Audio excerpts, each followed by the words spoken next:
दोस्तों, आप सभी का स्वागत करता हूं मैं संस्कार कोचिंग एकेडमी की ऑनलाइन क्लासों में। तो बच्चों, आज मैं आपके लिए लेकर आया हूं समाज शास्त्र के जो इम्पोर्टेंट क्वेश्चन आपके जो इस बार ओपन बोर्ड के पेपर में आ सकते हैं, वो सारे क्वेश्चन आज मैं आपको बताऊंगा। तो आप मेरे साथ बने रहिए मेरे अपने चैनल पर। तो अब स्टार्ट करते हैं भाई। तो पहला क्वेश्चन क्या है आपका? पहला क्वेश्चन है कि भारत में समाज शास्त्र की वास्तविक शुरुआत कब से मानी जाती है? यानी भारत में समाज शास्त्र की शुरुआत कब मानी जाती है और कहां पर पहले समाज शास्त्र की शुरुआत हुई? तो कहां पर हुई? 1919 में। कहां पर हुई? मुंबई विश्वविद्यालय में, जो मुंबई में कॉलेज है वहां से किसकी शुरुआत हुई? सबसे पहले समाज शास्त्र की शुरुआत हुई। अगला क्वेश्चन क्या बन रहा है आपका? अगला क्वेश्चन आपका कि समाज शास्त्र की प्रकृति कैसी है? तो समाज शास्त्र की कैसी प्रकृति है? एक प्रकार से वैज्ञानिक प्रकृति समाज शास्त्र की मानी जाती है। तो आगे अगला तीसरा क्वेश्चन आपका, समाज शास्त्र के विषय क्षेत्र के दो संप्रदाय बताइए। क्या बताना आपको?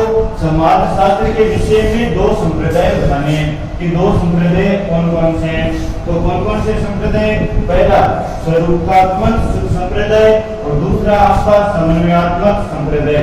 तो दो संप्रदाय वो आपको याद रखने हैं। और अब चलते हैं अगले क्वेश्चन की तरफ। तो अब आगे जो क्वेश्चन है वो आपका इम्पोर्टेंट क्वेश्चन है, ये लगभग हर बार पूछा जाता है।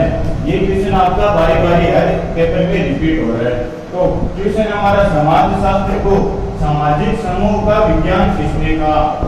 किसी व्यक्ति का नाम पूछ रहे हैं कि समाज शास्त्र उसको सामाजिक समूह का विज्ञान किसने कहा? तो किसने कहा भाई? H.M. जॉनसन ने इसे क्या कहा? समाज शास्त्र को, समाज शास्त्र को ये नाम देंगे कि सामाजिक समूह का विज्ञान है ये। आगे अगला क्वेश्चन हमारा कि राजनीतिक समाज शास्त्र को समझाइए। कि आपका राजनीतिक और समाज शास्त्र, राजनीतिक एक अलग चीज है और समाज शास्त्र एक अलग चीज है। और हमें क्या देते हैं भाई? साथ में दे दिया कि दोनों में क्या संबंध है, आपको वो संबंध समझाना है। ठीक है, तो हमारा आंसर क्या रहेगा? राजनीतिक समाज शास्त्र। राजनीतिक शास्त्र की वह शाखा है जो राजनीति विज्ञान, राजनीतिक विज्ञान और समाज शास्त्र को क्या करती है भाई? एक दूसरे के निकट लाती है। यानी जो राजनेता उन्हें समाज के निकट लाने का कार्य करती है। कौन सी शाखा करती है? राजनीतिक समाज शास्त्र ये काम करती है। अगला छठा क्वेश्चन हमारा, इतिहास से क्या अर्थ है? इतिहास का मतलब भूतकालीन बातें, ये तो बात है। तो हमें बताना है कि इतिहास से क्या अर्थ है। इतिहास की परिभाषा देनी है समाज शास्त्र के विषय में कुछ जोड़ के। तो परिभाषा क्या बनेगी आपकी? इतिहास एक ऐसा सामाजिक विज्ञान है जो प्रमुख रूप से भूतकालीन महत्वपूर्ण घटनाओं को क्रमबद्ध करता है, एक के बाद एक घटनाओं को बताता है एवं व्यवस्थित रूप से प्रस्तुत करता है। तो ये आपको इतिहास की परिभाषा देनी है। आपको कम से कम 2 या 3 लाइनों से ज्यादा बड़ा अपना क्वेश्चन नहीं करना है। तो अब करते हैं आगे। तो अगला क्वेश्चन है हमारा सातवां क्वेश्चन क्या है? सातवां क्वेश्चन है कि मनोविज्ञान के अध्ययन विषय को समझाइए। क्या बताना आपको? आपको बताना है कि मनोविज्ञान का अध्ययन विषय, उसके बारे में आपको बताना है कि ये होता क्या है। तो हमारे पास आंसर क्या होगा? आंसर हमारे पास होगा कि मनोविज्ञान के व्यक्ति क्या होते हैं भाई? व्यक्तित्व, समय, मनोवृत्ति, सीखना और अभिप्रेरणा, ये नाम आपको लिखना है, इत्यादि का अध्ययन किया जाता है। क्या क्या किया जाता है इसमें? व्यक्ति के व्यक्तित्व, समय, मनोवृत्ति, सीखना एवं अभिप्रेरणा का अध्ययन किया जाता है। आगे मनोविज्ञान के अध्ययन का केंद्र व्यक्ति का व्यक्तित्व होता है तथा उसकी मानसिक स्थितियां होती है। तो मनोविज्ञान का अध्ययन क्या होता है भाई? व्यक्ति का व्यक्तित्व और उसकी मानसिक स्थितियां होती है। आगे क्या आपका अगला क्वेश्चन है कि समाज शास्त्र की 2 परिभाषाएं लिखिए। तो समाज शास्त्र की 2 परिभाषाएं आपको लिखनी है। तो पहले तो कह रहे भाई किंग्सले डेविस के अनुसार, ये वैज्ञानिक का नाम है, ये क्या कह रहे हैं? समाज शास्त्र की परिभाषा क्या दे रहे हैं? ये कह रहे हैं कि समाज शास्त्र मानव समाज का अध्ययन करता है। समाज शास्त्र किसका अध्ययन करता है? मानव समाज का अध्ययन करता है। ये कह रहा है आपका किंग्सले डेविस। आगे एक और है भाई H.M. जॉनसन, वो क्या कह रहे हैं समाज शास्त्र के बारे में? वो कह रहे हैं कि समाज शास्त्र सामाजिक समूह का विज्ञान है। सामाजिक समूह का विज्ञान क्या है? समाज शास्त्र है। ये आपका H.M. जॉनसन परिभाषा दे रहे हैं। आगे अगला क्वेश्चन हमारा कि समाज शास्त्र का राजनीतिक शास्त्र एवं मनोविज्ञान से क्या संबंध है? तो आपको पहले तो समाज शास्त्र का राजनीतिक शास्त्र से संबंध बताना है और बाद में समाज शास्त्र का मनोविज्ञान से संबंध आपको बताना है कि क्या क्या संबंध हो सकते हैं। तो दोस्तों ये आपके क्वेश्चन आएगा 6 नंबर का कम से कम, और ये आपको 6 नंबर के प्रश्न के हिसाब से ही करना है, यानी बीच बीच में आपको हेडिंग डालनी है, छोटे छोटे टॉपिक पर आपको लाइनें लिखनी होगी। तो आप वो हेडिंग लिख लीजिए, वो टॉपिक लिख लीजिए जिस पर आप अपना सारा विषय लिख सकते हो। तो पहली हेडिंग क्या रहेगी? दोनों के मध्य घनिष्ठ संबंध। तो आपको समाज शास्त्र और राजनीति शास्त्र के बीच में संबंध बताना है। आगे दोनों के मध्य अंतर बताना है कि समाज शास्त्र किस प्रकार राजनीतिक शास्त्र से अलग होता है, और आगे आपको बताना है समाज शास्त्र तथा मनोविज्ञान के बारे में। अगला संबंध हमें किसके बारे में बताना है? समाज शास्त्र का संबंध बताना है हमें मनोविज्ञान के बारे में, किस प्रकार ये दोनों एक दूसरे से संबंधित हैं। तो पहले इसमें आपको क्या लिखना है भाई? मनोविज्ञान की छोटी सी एक परिभाषा लिख देनी है और एक परिभाषा आपको समाज शास्त्र की भी लिख देनी है, ताकि आपके पास आपका प्रश्न बड़ा हो जाए, यानी 6 नंबर के हिसाब से आपको इसको लिखना होगा। आगे दोनों के मध्य घनिष्ठ संबंध बताना है कि ये इससे किस प्रकार संबंधित होता है, और तो और इन दोनों के मध्य आपको अंतर भी बताना है कि क्या क्या अंतर इनमें हो सकते हैं। तो अब करते हैं आगे। तो अब बात करते हैं जो आपका दूसरा पार्ट है उसके कुछ इंपॉर्टेंट क्वेश्चनों की। तो पहला क्वेश्चन यही बनता आपका कि समाज किसे कहते हैं? समाज शास्त्र के बाद में समाज किसे कहते हैं? तो समाज की परिभाषा अगला पूछेगा आपको, तो परिभाषा क्या देनी है कि समाज से क्या तात्पर्य है? व्यक्तियों के किसी भी ऐसे संगठित एवं असंगठित समूह से है जिनके मध्य अंतर क्रिया होती है। तो समाज की परिभाषा क्या हुई कि व्यक्तियों के समूह के ऐसे संगठित एवं असंगठित संबंध से है जिनके मध्य क्या होती है भाई? एक दूसरे के मध्य अंतर क्रिया होती है, उसे हम क्या कहेंगे? समाज का नाम उसे देंगे। आगे कह रहे हैं कि समुदाय की परिभाषा लिखिए। क्या समाज से समुदाय अलग होता है? तो समुदाय की परिभाषा क्या है आपकी? समुदाय की परिभाषा एक समुदाय एक ऐसा सामाजिक समूह है, क्या सामाजिक समूह है जो जिसमें कुछ अंशों में हम की भावना पाई जाती है, हम सभी की भावना पाई जाती है, उसे क्या कहते हैं? हम समुदाय कहते हैं। आगे क्या कह रहे हैं भाई कि ये एक निश्चित क्षेत्र में रहता है। इसका क्षेत्र क्या होता है? समुदाय का सीमित होता है, और समाज का क्षेत्र क्या होता है? बड़ा होता है। तो समाज और यदि समुदाय में यदि आपको अंतर भी पूछ ले तो आप परिभाषा के तौर पर एक अंतर आसानी से लिख सकते हो। आगे तीसरा क्वेश्चन है कि मार्क्स ने आदिम समाज को क्या कहा? जो आदिम समाज है मार्क्स ने उसे क्या नाम दिया? तो क्या नाम दिया? आदिम साम्यवादी समाज। मार्क्स ने आदिम समाज को नाम दे दिया एक नया नाम, आदिम साम्यवादी समाज नाम दे दिया। और अगला क्वेश्चन क्या है कि टोनीज ने समाजों को किन 2 श्रेणियों में विभाजित किए हैं? जो टोनीज नाम का व्यक्ति है उसने समाज को 2 भागों में विभाजित कर रखा है। तो कौन कौन से 2 भाग है? वे गेमाइन सॉफ्ट और गेसल सॉफ्ट, ये 2 श्रेणियों में आपका जो टोनीज है समाज को 2 भागों में विभाजित कर रहे हैं। आगे कह रहे हैं कि ये गेमाइन सॉफ्ट में टोनीज ने किन से समाजों को सम्मिलित किए हैं? यानी क्या करें भाई कि गेमाइन सॉफ्ट में जो टोनीज है 2 भागों में विभाजित करें। ये जो गेमाइन सॉफ्ट है इसमें किसे रखा है? समाजों के किस समुदाय को सम्मिलित कर रहे हैं? तो क्या है भाई? औद्योगिकीकरण से पूर्व के समाज है, जो औद्योगिकीकरण काल था उससे पूर्व समाज है, उसे किस में रख रहा है भाई? ये गेमाइन सॉफ्ट में रख रहा है। और अगला क्वेश्चन क्या आपका? ये 2 क्वेश्चन मोस्ट इंपोर्टेंट है, हर बार ये क्वेश्चन आ रहे हैं, तो इनको आप ध्यान से देखना। और इनके मैंने आपको 2-3 पॉइंट बताए, आप हमारे पीडीएफ में इनके 6-8 पॉइंट भी आसानी से ढूंढ सकते हो, उसमें 8-8 7-7 पॉइंट लिखे हुए हैं। तो हमारा प्रश्न क्या है भाई? प्रश्न है सामाजिक समुदाय की विशेषताएं लिखिए। जो ग्रामीण समुदाय उसकी आपको क्या लिखनी है? विशेषताएं लिखनी है। तो गांव के बारे में आप सभी जानते हैं। तो पहली विशेषता क्या है भाई? इसका आकार क्या होता है? लघु होता है, छोटा होता है। और आकार छोटा तो जनसंख्या क्या होगी? ऑटोमेटिक जनसंख्या कम ही होगी। और संबंधों में क्या पाई जाती है? घनिष्ठता एवं आत्मीयता का भाव इसमें होता है। आगे सातवां क्वेश्चन है कि नगरीय समुदाय की विशेषताएं लिखिए। जो लोग शहर में रहते हैं उनकी विशेषताएं लिखनी है कि उनके समाज में किस प्रकार की विशेषताएं पाई जाती हैं। तो उनमें एकल परिवारों की बहुलता होती है। क्या पाया जाता है उनमें? परिवार कैसा होता है? एकल परिवार होता है। और सामाजिक गतिशीलता पाई जाती है, यानी समाज में गतिशीलता बनी रहती है। वो उससे आगे जाने की कोशिश करें, वह उससे आगे जाने की कोशिश करें। आगे व्यवसायों की बहुलता, यहाँ पर बहुत ज्यादा मात्रा में काम पाया जाता है, यानी कोई भी लोग घर पर बहुत रेयर चांस में रहते हैं, क्योंकि व्यवसायों की क्या रहती है? बहुलता शहरों में रहती है। आगे अनेक प्रकार की सामाजिक आर्थिक समस्याओं की प्रचुरता, शहर है फिर भी इसमें आर्थिक रुपयों जैसी समस्याएं बनी रहती हैं। तो अब करते हैं अगला क्वेश्चन। तो अब चलते हैं तीसरे पार्ट के अंदर। तो इतनी देर हम समाज शास्त्र के बारे में पढ़े और बाद में हम समाज के बारे में पढ़े। अब पढ़ेंगे हम पार्ट 3 में परिवार के बारे में। ठीक है, अब घर घर में हम जा रहे हैं। तो घर घर की कहानी है इस पार्ट में। तो पहला क्वेश्चन क्या बन रहा है कि विवाह क्या है? आपको बताना है कि विवाह क्या है। तो विवाह की आपको परिभाषा लिखनी है। तो विवाह क्या भाई? विवाह एक सामाजिक सांस्कृतिक संस्था है। क्या विवाह? एक सामाजिक सांस्कृतिक संस्था है जो उच्च मान्यता प्राप्त नियमों के अंतर्गत स्त्री पुरुष को विवाहित जीवन जीने के अवसर प्रदान करने के साथ ही बच्चों के पालन पोषण तथा नियमित सामाजिक जीवन के लिए उचित वातावरण प्रदान करती है। ये आपको विवाह की परिभाषा लिखनी है। आगे क्या करें कि विवाह की दो विशेषताएं तो लिखो।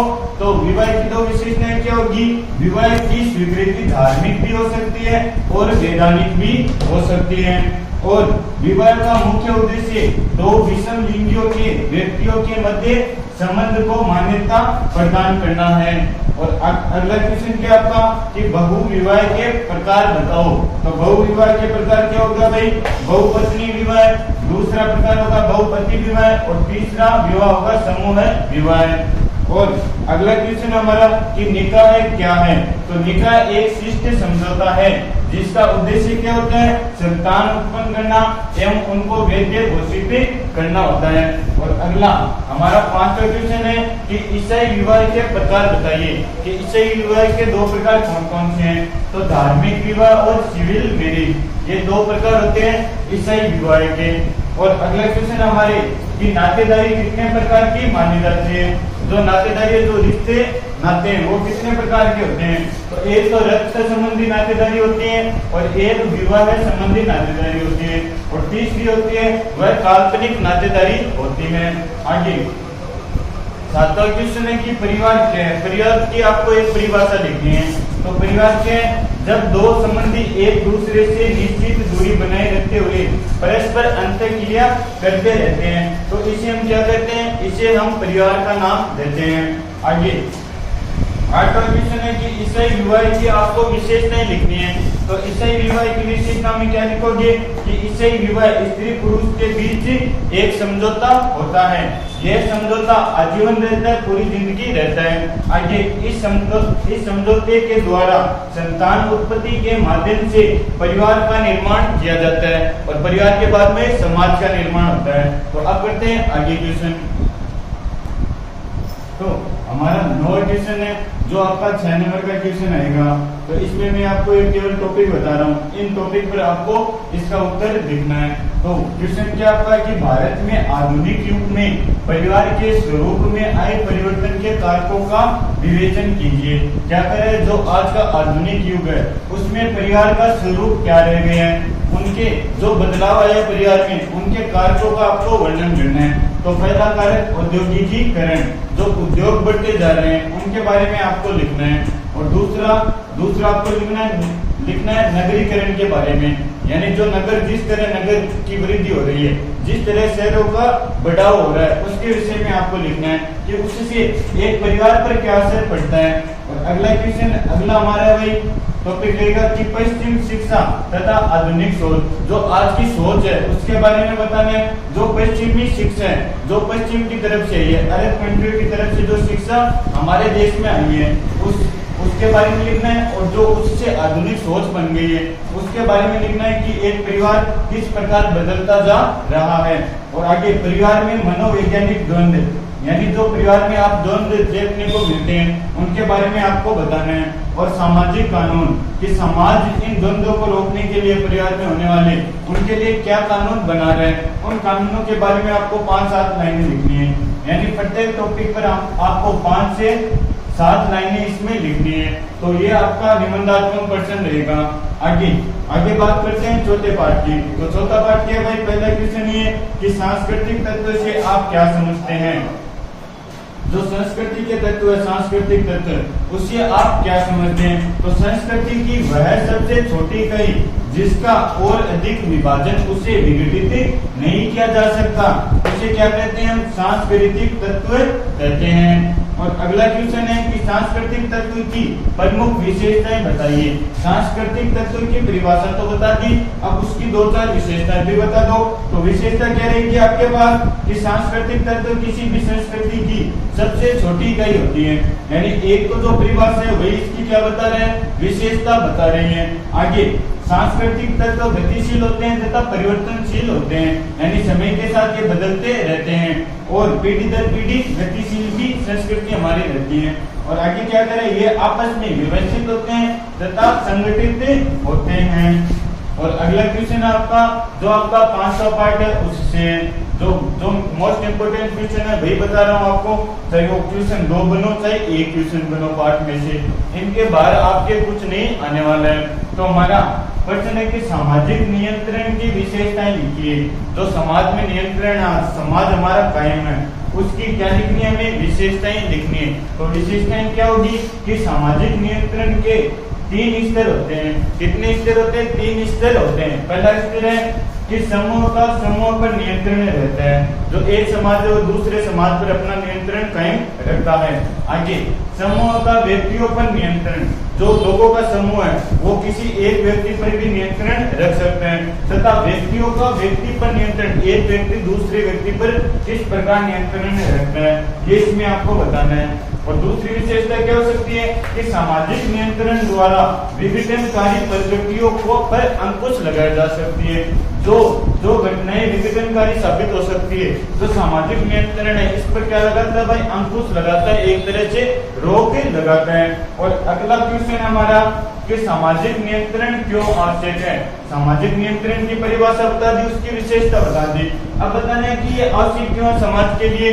तो हमारे पास समाज को व्यवस्थित व संगठित बनाए रखने तथा सामाजिक मूल्यों को प्राप्त करने के लिए सामाजिक नियंत्रण आवश्यक है।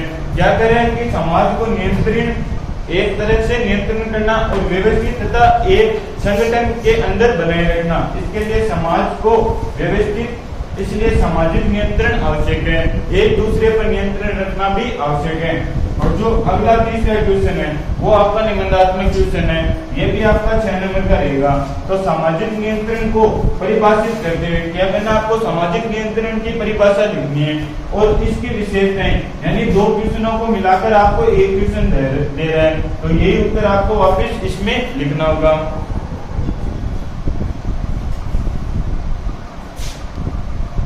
तो अब बात करते हैं अगले पार्ट की। तो अगले पार्ट में आपके जो 4 क्वेश्चन है ये आपके मोस्ट इंपोर्टेंट क्वेश्चन है।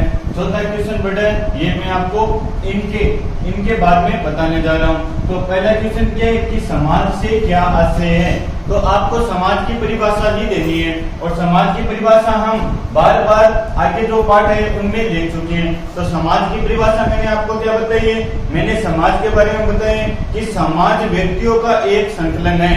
क्या भाई? समाज एक व्यक्तियों का संकलन है जिसमें व्यक्ति रहते हैं, जिसमें इनके मध्य सामाजिक संबंध होते हैं। 2 व्यक्तियों के मध्य क्या होता है? सामाजिक संबंध पाया जाता है। ये एक ऐसा संगठन है जो मनुष्य की क्रियाओं को स्वतंत्र एवं सीमित, नियमित एवं निर्देशित करता है। क्या क्या करता है भाई? जो मानव क्रिया करें उनको क्या करता है? ये स्वतंत्र रूप से क्या करता है? सीमित करता है और तो नियमित करता है। एक के बाद में एक क्रिया मानव से करवाता है और तो उन्हें निर्देशित करता है, उन्हें निर्देश देता है कि आपको इस दिशा में जाना है, आपको ये काम करना है। ये क्या करता है? समाज करता है। और अगला क्वेश्चन क्या है आपका कि भारतीय गांव में विद्यमान विभिन्नताओं का उल्लेख कीजिए। तो गांव के बारे में बताना है कि उनमें कौन कौन सी विभिन्नताएं पाई जाती है, उनका उल्लेख करना है। तो गांव में कौन कौन सी विविधताएं पाई जाती है उनके बारे में बता रहा हूँ। तो भारतीय गांव में जातियों एवं उपजातियों, क्या नाम आ रहा है भाई, जातियों एवं उपजातियों के आधार पर, जाति एवं उपजाति, यानी पहले समाज हमारा जाति में बनता है और उसके बाद में उपजाति में और बांट रखा है उसको। और कह रहे कि के आधार पर इन जातियों एवं उपजातियों के आधार पर मोहल्ले बने हुए हैं गांव में। और तो और गांव में उच्च एवं निम्न जातियों के व्यवहार, उनका जो उच्च जाति के लोग हैं और निम्न जाति के लोग हैं उनका व्यवहार, एक उनकी आय आमदनी, जीवन शैली, आवास और आपसी संबंध, स्वच्छता एवं विचार विश्वास में भी पर्याप्त विभेद रहते हैं। तो क्या क्या भाई, क्या क्या बात बताई मैंने कि जातियों और उपजातियों में मोहल्ले बने हुए हैं और तो और उच्च जाति एवं निम्न जाति के लोगों में अनेक प्रकार की विभिन्नताएं पाई जाती है, जिनमें मैंने आपको बताया कि उनके व्यवहार में विभिन्नता होती है, उनकी आय में विभिन्नता पाई जाती है, उनके आवास अलग अलग होते हैं। तो अगला क्वेश्चन की बात करें तो अगला क्वेश्चन है कि अन्य पिछड़े वर्ग को ऊपर उठाने के लिए क्या सुविधाएं प्रदान की गई है। जो हमारा समाज का एक वर्ग है अन्य पिछड़ा वर्ग, उसे जो भारत सरकार है और जो समाज के लोग हैं उन्होंने उसे ऊपर उठाने के लिए क्या क्या सुविधाएं उनको दे रखी है, तो उसके बारे में हमें बताना है। तो अन्य पिछड़े वर्ग को मंडल आयोग, क्या नाम आ रहा है भाई, मंडल आयोग, ये भारत की संस्था है। और सर्वोच्च न्यायालय, सर्वोच्च न्यायालय, तो मंडल आयोग तथा सर्वोच्च न्यायालय के निर्णय के आधार पर इन दोनों ने मिलकर एक निर्णय लिया है इनके लिए। और क्या निर्णय लिए वो आपको बता रहा हूँ। निर्णय लिए कि केंद्र सरकार ने नौकरियों एवं शिक्षण संस्थानों में 8 सितंबर 1993 8 सितंबर 1993 में 27% आरक्षण लागू कर दिए।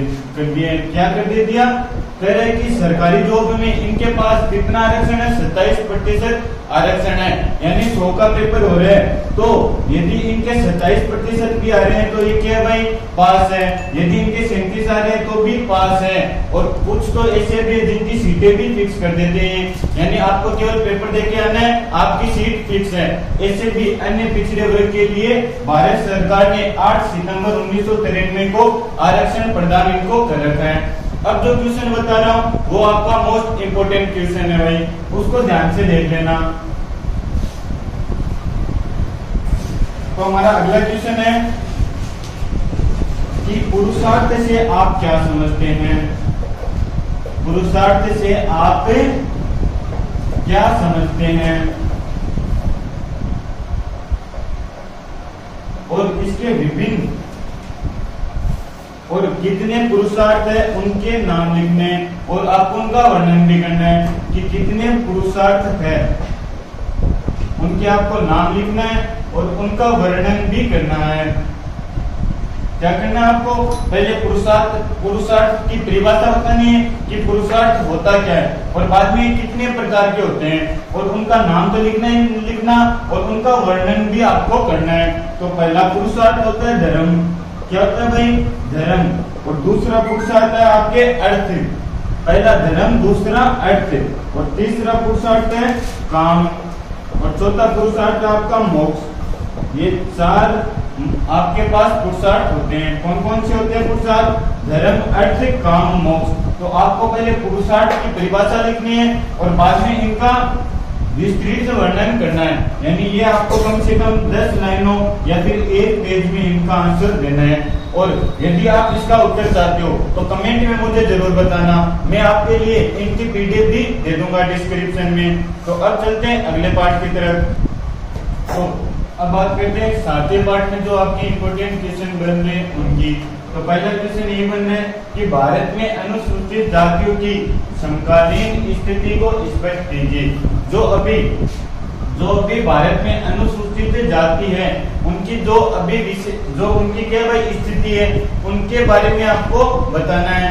और आगे history of caste in India, इसके लेखक कौन है, खेद कर इसके लेखक हैं। ये क्वेश्चन भी बार बार रिपीट हो रहा है कि history of caste in India, इसके लेखक कौन है? तो खेद कर इसके लेखक हैं। आगे, जाति एक बंद वर्ग है, ये परिभाषा किसने दी है? D.N. मजूमदार ने तथा T.N. मदान ने, दोनों ने मिलकर ये एक परिभाषा दे दी जाती है कि जाति एक बंद वर्ग है। कैसा वर्ग? एक बंद वर्ग है। आगे, उत्तर पूर्वी राजस्थान में निवास करने वाली जातियों के बारे में बताइए। तो कौन कौन सी जाति रहती है? भील, मीणा, सदरिया एवं भील मीणा जनजाति रहती है। और अगला क्वेश्चन हमारा कि सुल्तानाज ड्रीम नामक पुस्तक किसने लिखी और कब लिखी? तो 1905 में यह पुस्तक लिखी गई है और बेगम रोकेया ने इस पुस्तक को लिखा है, ये आपको ध्यान में रखना है। और अगला क्वेश्चन हमारा कि अल्पसंख्यक कल्याण के प्रधानमंत्री 15 सूत्रीय कार्यक्रम का उद्देश्य क्या था? क्या कर रहा है भाई? कह रहे कि जो अल्पसंख्यक कल्याण के लिए प्रधानमंत्री ने 15 सूत्रीय कार्यक्रम रखा, उसके उद्देश्य क्या था? तो उद्देश्य ये था कि अल्पसंख्यक लोगों को उनके समाज में अपना स्थान देना। ये किसका उद्देश्य था? ये इस योजना, इस कार्यक्रम का उद्देश्य था। और अगला क्वेश्चन आपका कि विकलांगजन सशक्तिकरण विभाग का क्या उद्देश्य है? तो विकलांगजन सशक्तिकरण है तो इसका यही उद्देश्य रहेगा कि जो विकलांग लोग हैं उन्हें समाज में आगे लाया जाए तथा उन्हें जो महसूस हो रहा है कि मैं अपने विकलांगता के कारण ये नहीं कर सकता, वो दिमाग से उनके निकल जाए।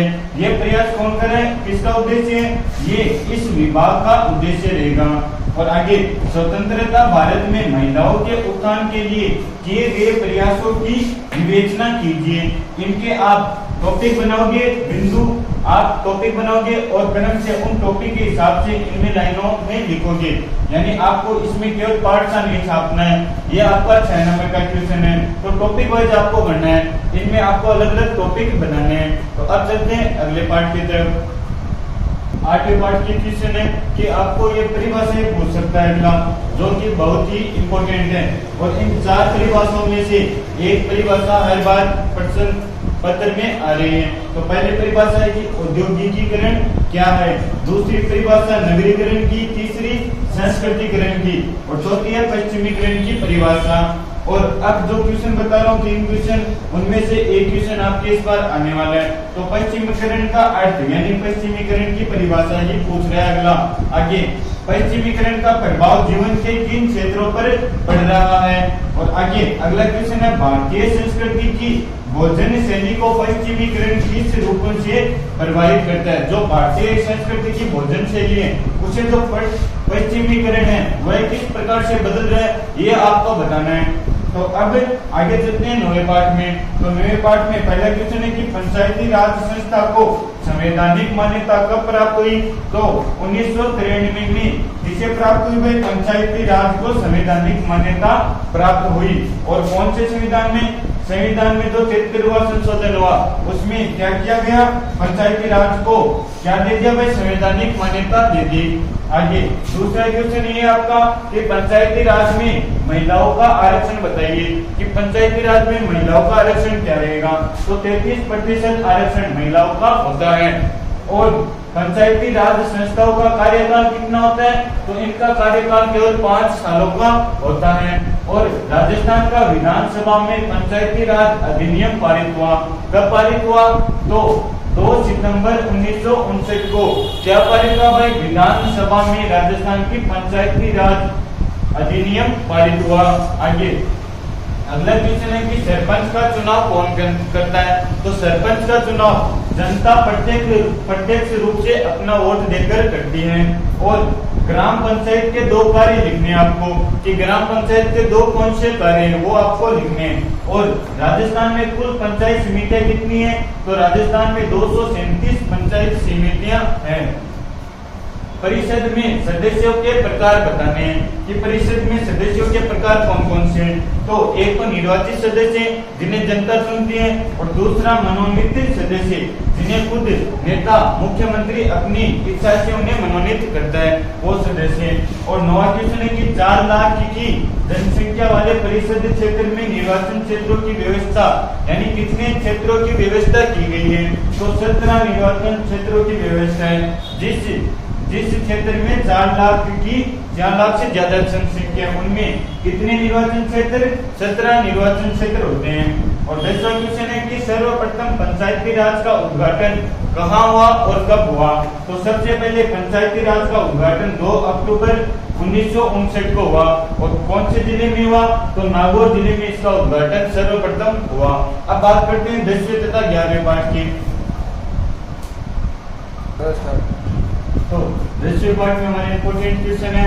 तो पहला क्वेश्चन ये है कि नगरीय समाज के मूल कैसे हैं, कैसे मूल्य हैं, ये हमें बताना है कि नगरीय समाज के कैसे मूल्य हैं। और दूसरा क्वेश्चन है कि नगरीय समाज के परिवर्तनों के बारे में लिखिए कि नगरीय समाज में कैसे परिवर्तन आ गए, उनके बारे में आपको बताना है। और नगर नियोजन के उद्देश्य और आदेशों की चर्चा कीजिए कि नगर नियोजन है उसका क्या उद्देश्य है और उसके आदेश क्या क्या हैं, उनके बारे में हमें कुछ चर्चाएं लिखनी है। यानी आपको 4-5 लाइनें इसमें लिखनी है। ये आपके लघुतरात्मक प्रश्न है।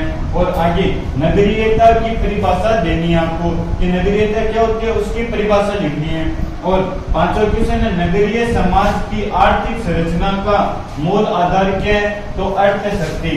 क्या भाई? अर्थ शक्ति, रुपयों की शक्ति, जिसके नगरीय समाज की आर्थिक संरचना का मूल आधार है। और आगे 6वां क्वेश्चन है कि वर्ष 2011 की जनगणना के अनुसार कितने प्रतिशत जनसंख्या पाइप युक्त सीवरेज प्रणाली का उपयोग करती है? तो भारत में केवल 32% जनसंख्या ऐसी है जो पाइप युक्त सीवरेज प्रणाली का यूज कर रही है। और आगे 7वां क्वेश्चन है ए टेल ऑफ टू सिटीज के लेखक कौन है? तो चार्ल्स डिकेंस इसके लेखक हैं। और आगे 11वां पार्ट का पहला क्वेश्चन है कि रिलीजन ऑफ इंडिया के लेखक कौन है? तो E.W. हॉपकिंस इसके लेखक हैं। और दूसरा क्वेश्चन है राज्य में विवाह की औसत आयु क्या फिक्स की गई है? 19.7 वर्ष फिक्स की गई है। आगे गार्गी पुरस्कार योजना कब प्रारंभ हुई? तो गार्गी पुरस्कार योजना 1991 में लागू हुई। आगे बाल श्रमिकों के व्यवसाय को कितने भागों में बांटा गया है, इसके बारे में आपको बताना है। ये आपके जो बड़े क्वेश्चन है ये आपके 4-4 नंबर के रहेंगे, तो आपको इसी प्रकार इनका उत्तर भी देना है। आगे राजस्थान में दायर प्रथा को किन राज्यों में अवैध घोषित कर दिया गया है? और 6वां क्वेश्चन है कि सामाजिक चेतना से क्या अभिप्राय है? और अगला क्वेश्चन रहेगा आपका कि शारदा एक्ट क्या है? शारदा एक्ट के बारे में आप बताइए कि शारदा एक्ट क्या चीज होती है। तो अब चलते हैं जो 2 पार्ट और रह गए उनके प्रश्नों की बात करते हैं। तो 12वें पार्ट में हमारे पास ये 5 मोस्ट इंपोर्टेंट क्वेश्चन बन रहे हैं और ये आपको निबंधात्मक प्रश्न के हिसाब से लिखना है, यानी कम से कम आपको इसके 6 नंबर का प्रश्न ही आपको मिलेगा। तो पहला क्वेश्चन है कि भिजोरिया किसान आंदोलन के परिणाम पर टिप्पणी लिखो कि भिजोरिया किसान आंदोलन के परिणाम क्या रहे, ये आपको बताना है। और आगे भगत आंदोलन के प्रमुख उद्देश्य बताइए कि उसका उद्देश्य क्या था भगत आंदोलन का, वह भगत आंदोलन क्यों हुआ, ये आपको बताना है। खेजड़ली आंदोलन क्यों हुआ, कारण समझो, तो आपको बताना है भाई कि खेजड़ली आंदोलन क्यों हुआ और उसके कारण भी आपको लिखने हैं। आगे आर्य समाज की विशेषताएं बताइए, जो आर्य समाज है उसकी आपको विशेषताएं बतानी है कि उसमें क्या क्या विशेष बात है आर्य समाज में। और 5वां क्वेश्चन है कि गोविंद गुरु कौन थे, ये आपको बताना है। और 13वां पार्ट है उसमें आपके केवल 3 ही मोस्ट इंपोर्टेंट क्वेश्चन है, जिसमें 2 आपके 2-2 नंबर के क्वेश्चन रहेंगे और एक ही आपका 6 नंबर का क्वेश्चन बन रहा है। तो समाज शास्त्र के जनक, तो जनक कौन थे भाई? अगस्त कॉम्टे इसके जनक थे। आगे पॉजिटिव फिलोसॉफी पुस्तक की रचयिता कौन थी? तो कॉम्टे इसके रचयिता थे। और तीसरा क्वेश्चन है कि मार्क्स की वर्ग चेतना की अवधारणा पर विवेचना दीजिए, तो ये आपका 6 नंबर का क्वेश्चन रहेगा। और इसे आपको 6 नंबर के प्रश्न के हिसाब से कम 2 पेज में तो आपको इसको करना ही है। तो दोस्तों ये मैंने आज आपको जो आपके 13 पार्ट है समाजशास्त्र में उसके मोस्ट इंपोर्टेंट क्वेश्चन बताए हैं। तो कमेंट करके जरूर बताना कि आपको वीडियो कैसा लगा।